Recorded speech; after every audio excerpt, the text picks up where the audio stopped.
DNA is a vehicle of heredity और genes are functional unit of DNA.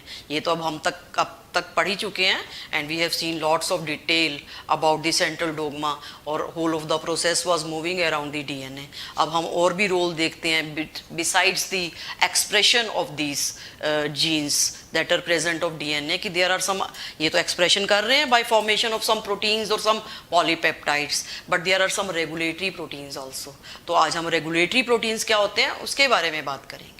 तो जैसे कि मैं आपको बता रही हूँ टोटल जीनोमिक कंटेंट अगर हम बात करें ना, तो एग्जांपल है इशरिचिया कोलाई बैक्टीरिया की, तो 4.6 इंटू 10⁻⁹ बेस पेयर प्रेजेंट होते हैं सिंगल क्रोमोसोम पर. All they are functional at a one time. Can we, is it possible, क्या ये पॉसिबल हो सकता है? इसी तरह से near about 23 pairs of chromosomes and they are representing the 6.6 into 10⁻⁹ billion base pairs in case of human beings, or we can say 30,000 to 40,000 functional genes are there in case of human beings. All they are functional at a one time. एक ही time में सब functional है, ऐसा possible हो सकता है? नहीं, ऐसा नहीं हो सकता. तो what are various external conditions that enables an organisms to express some genes or not to express some genes. जैसे कि अगर हम एक और एग्जांपल लें इंसुलिन का, insulin is secreted by the pancreatic cells और पेनक्रियास के द्वारा ही सीक्रेट होता है by the expression of some genes. All these genes insulin secreting genes are present in all other nuclei of other organs such as liver की बात करें या किडनी की बात करें, उनके सेल्स के न्यूक्लियस के अंदर भी वो जीन्स प्रेजेंट होते हैं जिनकी टेंडेंसी होती है इंसुलिन को सीक्रेट करने की, but they are never secreted in those organs. Insulin उन ऑर्गन्स में सीक्रेट नहीं होता. तो क्या कारण है? Because a definite regulatory mechanism of molecular regulation is present in pancreas which is responsible for the secretion of insulin, जो insulin की सीक्रेशन के लिए रिस्पॉन्सिबल होती है, and not in all others. So I mean to say it is the metabolic environment, physiological environment, environmental conditions that enables a particular organ or a particular organism to express some genes or to express some genes or there are a set of regulatory genes so that they can control some these processes of secretion. यानी कि कुछ ऐसे enzyme जो secret हो रहे हैं, जो हमने देखा polypeptide formation that we had seen in translation processes, उन प्रोसेसेस को भी रेगुलेट करने के लिए there are some regulatory genes present. I mean to say कि this today we are going to start with the process of regulation के ही process को हम डिटेल में पढ़ेंगे कि वो कैसे होती है. तो उस रेगुलेशन को जानने से पहले we should know some another terms also. तो व्हाट आर दीज टर्म्स? कि जीन रेगुलेशन इज एसेंशियल. सबसे पहले तो हमें ये देखना है कि जीन रेगुलेशन क्यों चाहिए.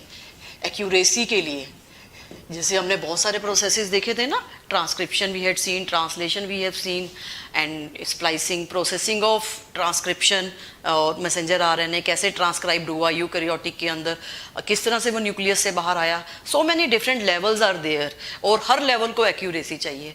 तो उस एक्यूरेसी को रीड करने के लिए, स्टडी करने के लिए और एक्यूरेट प्रोसेस हो, there are some genes regulation. Gene regulation is needed. So gene regulation is needed for proper growth, development,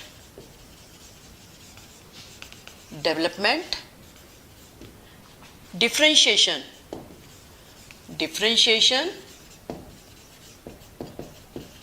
and even existence of organism, and even existence of an organism. जैसे कि हम example human embryo का भी लेना, तो there is a need of regulatory genes, जिसमें embryo क्या होता है, is able to with the help of these regulatory genes embryo undergoes growth, development and differentiation to form the adult. तो a human embryo we can take example, human embryo जैसे कि आपकी NCERT में भी mention किया हो गया हो कि these also needs regulatory genes. Besides some other processes, regulatory genes are there for growth, development, and differentiation. And differentiation to form adult. तो I mean to say at every level there is a regulatory gene present. हर level पे present होते हैं regulatory genes to regulate some function. Structural genes का role अलग होता है, regulatory genes are different. और वो रेगुलेटरी जीन्स क्या है वो अभी हम देखेंगे. First of all we should know what are various type of regulation. अब सबसे पहले देखते हैं पॉजिटिव रेगुलेशन क्या होता है. Positive regulation is that process by means of which expression of the molecules or expression of molecules or the process is increased by regulatory genes. Regulatory genes वो वाले जीन्स जो एक पर्टिकुलर प्रोसेस को increase करते हैं positive में. वो मान लो कोई भी एंजाइम सीक्रेट हो रहा है तो वो उसको सीक्रेशन में they help in secretion of a particular process, ताकि कोई भी प्रोसेस हो या whatever we can say work is there it should be accomplished in a proper manner. एक प्रॉपर मैनर में कंप्लीट हो सके. तो that process is under the control of positive regulation and these genes are positive genes.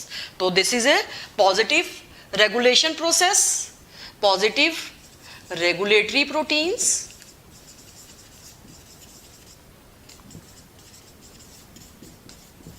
वो भी हम देखेंगे कि पॉजिटिव रेगुलेटरी प्रोटीन्स क्या होते हैं, डिटेल में जानेंगे. अभी तो मैं आपको इंट्रोडक्शन दे रही हूँ कि किस तरह से हमने ये जो रेगुलेशन का प्रोसेस है कब चेक करना है. पॉजिटिव रेगुलेशन कब हो रही है, नेगेटिव कब होगी, that we see with the some example of lac operon that is present in our syllabus. मेन तो हमने लैक ऑपरॉन पढ़ना है, वो क्या होता है वो अभी देखेंगे. तो second, lac operon is under the control of positive regulation as well as under the control of negative regulation. कब पॉजिटिव चाहिए कब नेगेटिव चाहिए वो देखेंगे बाद में. तो negative regulation, what is meant by negative regulation? These are genes, they suppress they are genes, their expression suppresses the some function. Expression of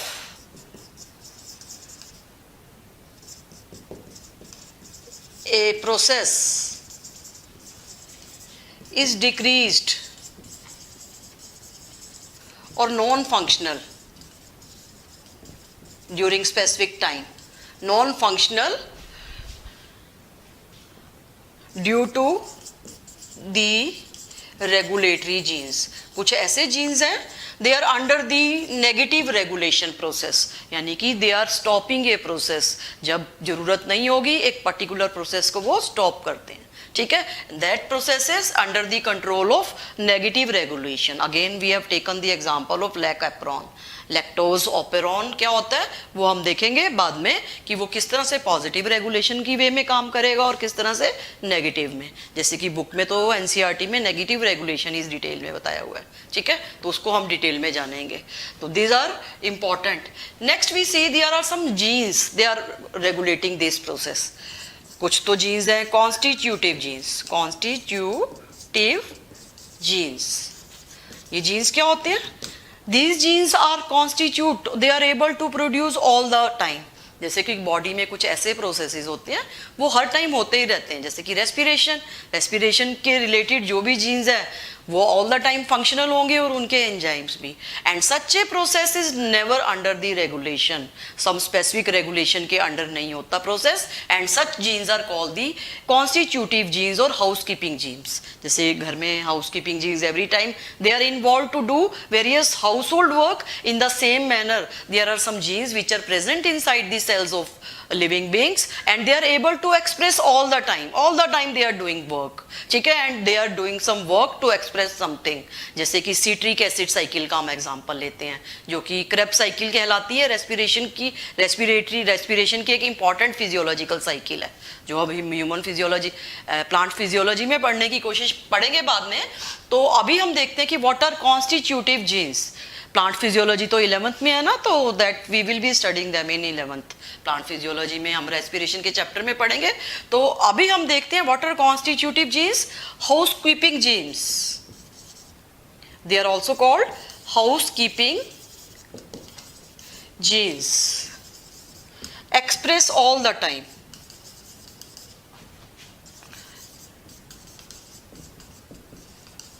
No specific regulation is needed. No specific regulation is needed. Every time express होते रहते हैं to do some work, physiological work, जैसे citric acid cycle respiration की cycle है, TCA cycle भी बोलते हैं, try कार्बोक्साइलिक acid cycle, बहुत सारे नाम आते हैं, तो हम बाद में देखेंगे वो, तो फिर रेस्पिरेशन की बात हो जाएगी ना। तो अभी हम रेस्पिरेशन वैसे लिख देते हैं कि एक केमिकल साइकिल चलती है, every time it is needed, चाहे ह्यूमंस है चाहे प्लांट्स हैं, रेस्पिरेशन तो होगा ही, फिजियोलॉजिकल प्रोसेसेस तो होंगे ही। अगर ये स्टॉप हो जाएंगे तो life will come to stop. तो मैंने बोला है ना, these regulations are always time, all the times are needed, ठीक है ना। तो अब इसमें specific regulation is no there, no specific regulation is there, यानी कि कुछ ऐसे रेगुलेटरी जीन्स की जरूरत नहीं होती जो इस प्रोसेस को कंट्रोल कर सके, ठीक है। All the time it is being expressed, कुछ स्पेसिफिक। नेक्स्ट आते हैं inducible genes, they are induced some specific time during the need, during the need. Regulatory genes are there to regulate them. Regulatory genes are regulating the process, regulating the inducible process, inducible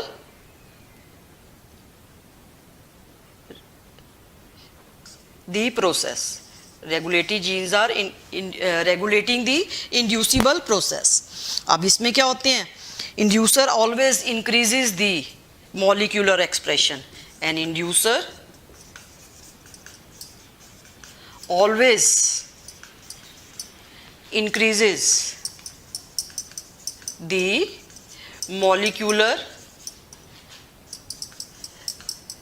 expression by help of regulatory genes, by regulatory genes, जिसमें regulatory specific genes भी involve होते हैं, जैसे कि again I am taking the example of lac operon, जैसे कि lactose को digest करने के लिए जो भी एंजाइम्स होंगे बैक्टीरिया के अंदर, वो कब प्रोड्यूस होंगे, जब लैक्टोज इंड्यूस कराया जाएगा।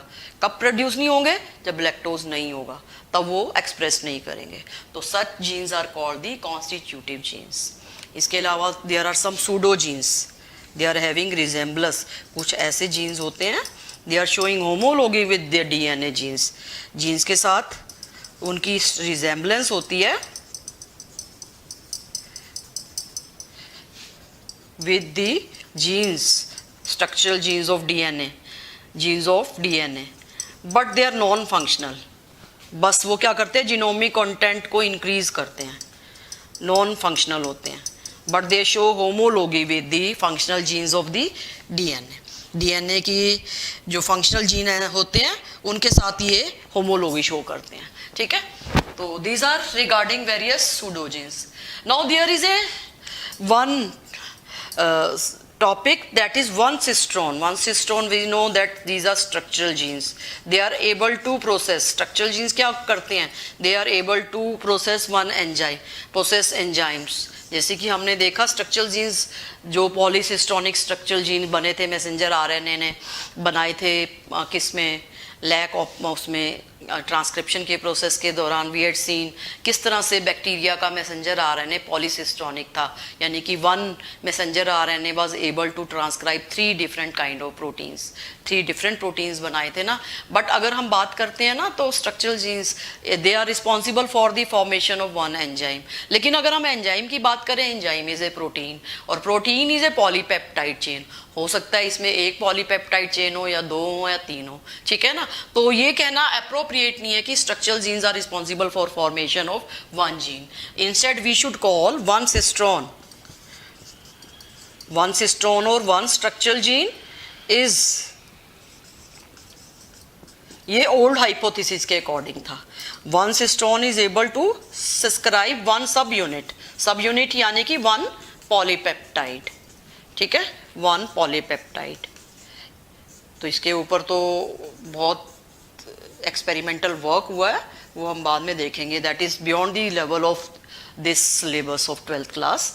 तो but we have to keep one cistron one subunit means कि one structural gene is able to form one polypeptide, एक पॉलीपेप्टाइड की ट्रांसलेशन करता है, ना कि वन एंजाइम की, क्योंकि enzyme is a mixture, is a combination of various polypeptides भी हो सकता है, ठीक है। तो these are various introductory part of gene expression. अब हम देखते हैं कि किस तरह से लैक ऑपरॉन को में regulatory genes how they are functional, किस तरह से वो काम कर रहे हैं by positive means and by negative means.